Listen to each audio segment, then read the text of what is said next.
To suggest Pinocchio unstrung is a classic fable retold in flesh and blood is an insult to basic occupational safety and municipal lumber standards.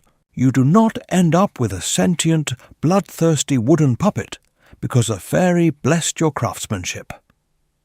Geppetto did not carve a boy out of grief. He carved a boy out of uninspected pressure-treated timber, loaded with unapproved synthetic wood preservatives, severe dry rot, and an active termite infestation that should have failed a basic lumberyard audit before the chisel ever touched the block. And how does the film explain a wooden doll flipping through a biology textbook while his joints creak like a rotten fence post? They call it a longing to be real. Absolute nonsense. When he points at anatomical charts and talks about harvesting organs piece by piece, he ain't seeking a soul.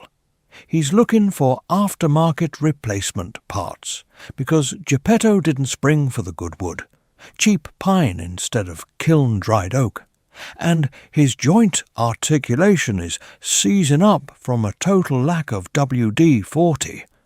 And Jiminy Cricket, not a conscience. That's an uninspected, disease-carrying pest infestation operating out of an unsealed chest cavity, encouraging a wooden marionette to harvest flesh just to preserve his own nest. Pinocchio and Cricket, running a back-alley dental clinic. Horror critics claim this is a terrifying manifestation of his twisted desire to build a human face. Complete cover-up. Pinocchio performing unlicensed cosmetic dental surgery ain't no psychological horror arc.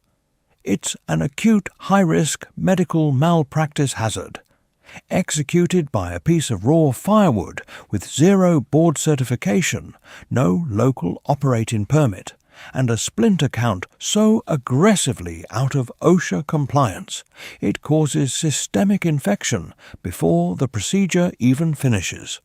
So why is Geppetto hiding in a dark basement, firing up old film projectors?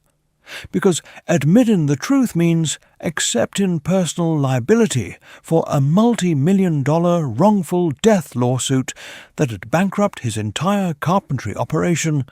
The second a health inspector steps foot in the workshop, there was never a magical spell or a wish upon a star.